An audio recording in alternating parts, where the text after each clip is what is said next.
Histórias e lendas dos índios, a criação do mundo, dos Tupinambás, de André Tevet e Estevão Pinto, voz Iba Mendes. Monan criara o céu, a terra, os pássaros e outros animais. A terra era uma planície sem montanhas, nem mares, pois tudo isso surgiria depois. Os povos viviam em paz, gozando os benefícios da obra do Criador, mas com o tempo, os homens entregaram-se a tais desatinos que começaram a desprezar o próprio Monan, que residia entre eles. Ofendido, Monan afastou-se dos homens e enviou à terra o fogo celeste, que destruiu todos os seus viventes e revolucionou a crosta terráquea, formando montanhas e vales. No caos, salvou-se apenas Irim-Magé, que, transportado para o céu, aplacou as iras de Monan. Este compadeceu-se dos homens e derramou na terra copiosas chuvas que extinguiram o fogo, criando os rios e outras águas. O mar ainda hoje conserva a salinidade produzida pela combustão das rochas. Irim-Magé convencera Monan de que nada lhe serviria viver sozinho no mundo desabitado. Diante disso, Monan deu uma companheira a Irim-Magé e do novo casal surgiu a atual humanidade. Então nasceu um grande profeta, homem sobrenatural, a quem, por suas maravilhosas obras, foi dado o nome de Mairi Monan. Este, graças às mesmas metamorfoses e aos mesmos poderes mágicos de Monan, de quem era servidor, encheu o mundo de animais diferentes para cada região. No entanto, apesar de tantas dádivas, logo depois os homens recaíram na ingratidão, chegaram mesmo a pensar em aniquilar o seu benfeitor, pois Mairi Monan, com o seu poder de transformar a gente em bicho, trazia os homens em desassossego. Para liquidá-lo, reuniram-se todos em certo local e ofereceram a Mairi Monan uma festa, a qual o grande Caraíba não tardou em comparecer, embora suspeitando das intenções de tal convite. Lá chegando, os homenageantes induziram-no a transpor, sem queimar-se, 3 grandes fogueiras. O Caraíba venceu a primeira prova, mas ao saltar a segunda foi consumido pelo fogo. Sua cabeça, porém, explodiu, chegou até o céu, originando os raios e trovões, que são os símbolos de Tupã.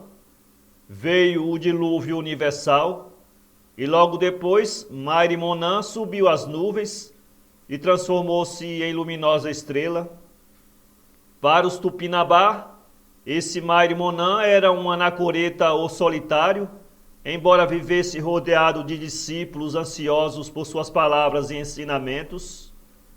Tinha poderes ilimitados, dominava as forças naturais e conhecia profundamente os exorcismos mágicos religiosos.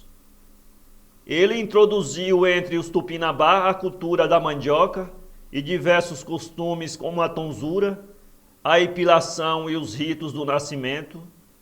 Desaconselhou-os de comer os animais pesados e lerdos, recomendando, ao contrário, a carne dos animais ágeis e valentes.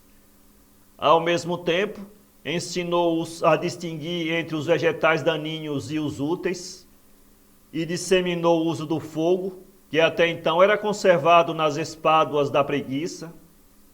Contaram os Tupinambás que, sobrevindo uma longa estiagem, Mairi Monan tomara por compaixão a forma de uma criança. Bastava bater nela para caírem chuvas que regavam as plantas esturricadas. Entre os descendentes de Mairi Monan, houve que se chamou Sonmai, o qual teve 2 filhos, Tamendonari e Ariconte, que eram inimigos.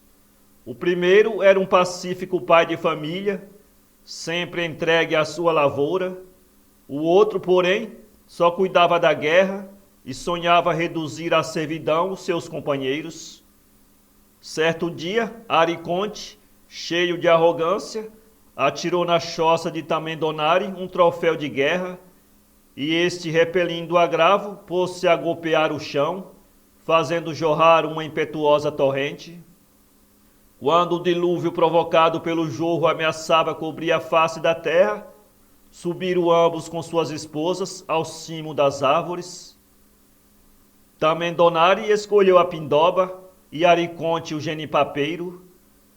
Desses dois casais sobreviventes do dilúvio provieram, respectivamente, os Tupinambá e os Temiminó.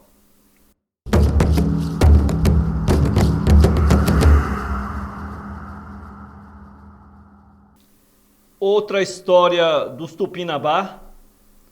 Certo pai de família tinha um servo de feição grosseira e disforme, mas que pertencia à casa de Monã. O aleijão chamava-se Mairiposhi.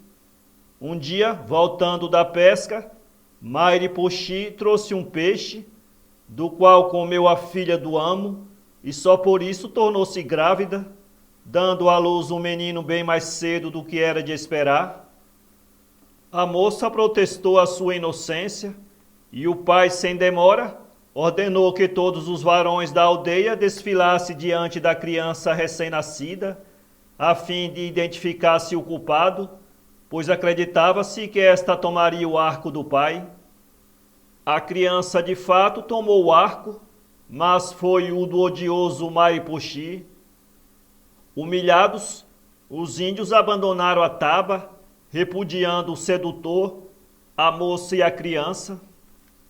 Tempos depois, sobreveio a seca nas regiões para onde tinham emigrado os índios. No entanto, as terras de Mairiposhi nada sofreram. Então ele mandou convidar os emigrados a se abastecerem nas suas plantações. Famintos, aceitaram o chamado, e a proporção que provavam daqueles alimentos se transformavam em porcos, em maracanãs e em grilos. A sogra ficou tartaruga, o sogro jacaré. Era a vingança de Mairiposhi, que depois disso voltou para as nuvens. O filho miraculoso ficou na terra vivendo durante algum tempo entre os Tupinambá, dos quais se distinguia por usar a cabeça uma cadancara flamejante. Mais tarde foi para a casa do pai, que era o próprio sol, o Carabuzus, deixando por sua vez um filho em mãos dos Tupinambá. O penacho de fogo tinha o poder de inflamar quem o pusesse na cabeça. Um índio imprudente que o experimentou sentiu a cabeça incendiar-se e se atirou a uma lagoa, transformando-se em saracura, ave que ainda hoje tem os pés e os bicos vermelhos. O neto de Mairiposhi chamava-se Mairiaté.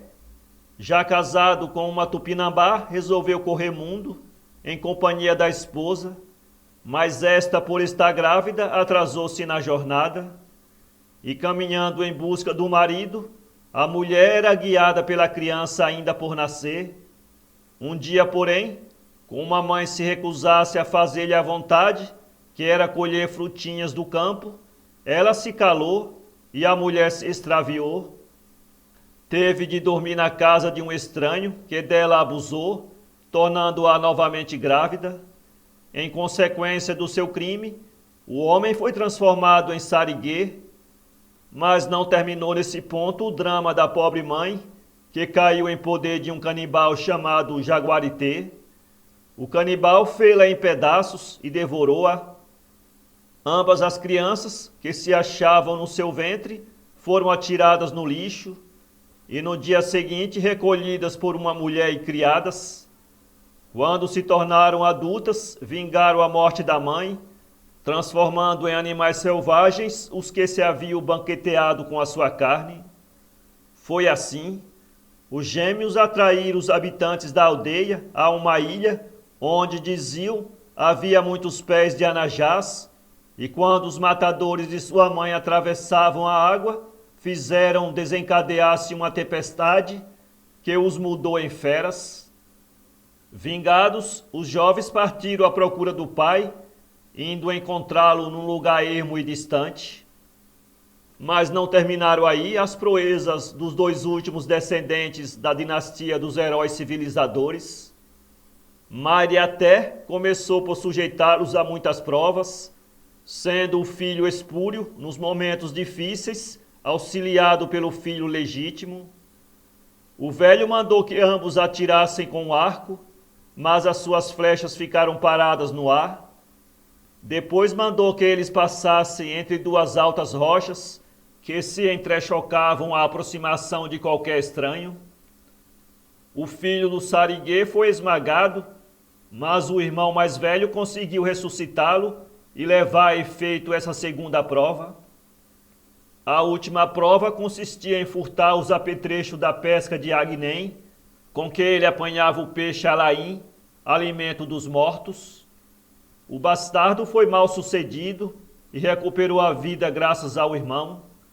E só quando recomeçaram juntos, os dois heróis conseguiram realizar a façanha.